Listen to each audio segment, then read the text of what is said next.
Shipping sector.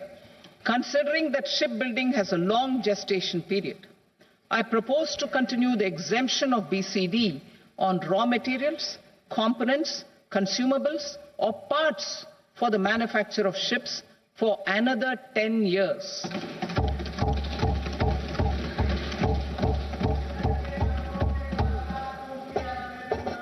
I also propose the same dispensation for shipbreaking to make it more competitive. Telecommunication.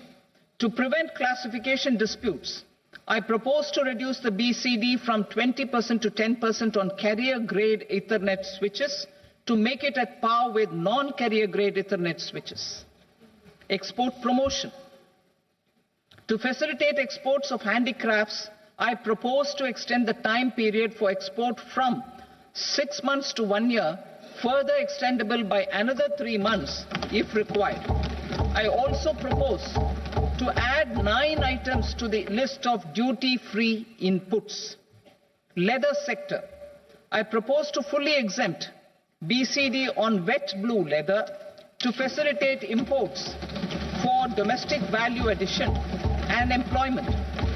I also propose to exempt crust leather from 20% export duty to facilitate exports by small tanners. Marine products. To enhance India's competitiveness in the global seafood market, I propose to reduce BCD from 30% to 5% on frozen fish paste, surimi, for manufacture and export of its analog products.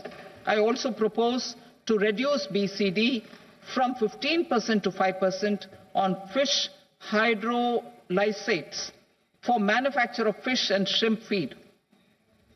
In July 2024 budget, to promote development of domestic MROs for aircraft and ships, I had extended the time limit for export of foreign origin goods that were imported for repairs from 6 months to 1 year and further extendable by 1 year.